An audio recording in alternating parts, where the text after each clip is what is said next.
कर्जमाफी आणि दिव्यांगांना 6,000 रुपये मानधन यासह 17 मागण्या घेऊन प्रहारचे अध्यक्ष बच्चू कडू गेल्या 3 दिवसापासून राष्ट्रसंत तुकडोजी महाराज यांच्या कर्मभूमी असलेल्या मोझरी या ठिकाणी अन्नत्याग उपोषणाला बसले आहेत। सरकार जोपर्यंत त्यांची कर्जमाफी, दिव्यांगांना 6,000 रुपये मानधन, युवकांना रोजगार यासह 17 मागण्यांची दखल घेणार नाही तोपर्यंत अन्नत्याग उपोषण सुरूच राहणार असा ठाम निर्धार बच्चू कडू यांनी घेतलाय। तर दुसरीकडे त्यांच्या समर्थनार्थ चांदूर बाजार तहसील कार्यालय शेतकरी प्रहार कार्यकर्त्यांनी मुंडन करत तीव्र आंदोलन सुरू केले व पूर्ण नदी पात्रात प्रहार कार्यकर्ते व शेतकऱ्यांनी सरकार विरोधात घोषणाबाजी करत जलसमाधी आंदोलन सुरू केलंय। आंदोलनाची जसजशी दिवस वाढताय, महाराष्ट्राच्या विविध भागांमध्ये आता प्रहार कार्यकर्ते व शेतकरी आक्रमक होताना पाहायला मिळतात। त्यामुळे या गंभीर आंदोलनाची दखल राज्य सरकार घेणार का हे सुद्धा पाहणं महत्त्वाचं ठरणार आहे।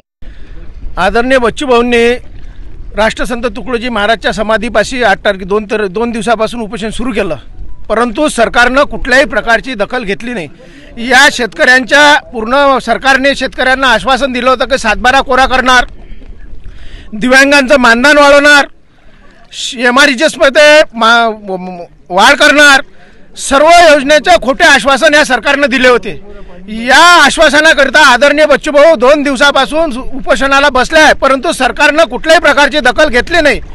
त्यामुळे या परिसरातल्या सर्व शेतकऱ्यांनी, सरपंच व कार्यकर्त्यांनी आणि शेतकऱ्यांनी या पूर्णा प्रकल्पाच्या धरणामध्ये आज जलसमाधी आंदोलन सुरू केले आहे। जर सरकारने या जलसमाधी आंदोलनाची सुद्धा दखल घेतली नाही 3 तासापर्यंत, तर यानंतर आत्मदान आंदोलन आम्ही इथेच करणार। सरकारने त्वरित दखल घ्यावी बच्चू भाऊच्या आंदोलनाची, नाहीतर इथं आम्ही जलसमाधी आंदोलन सुद्धा इथे करणार आहे।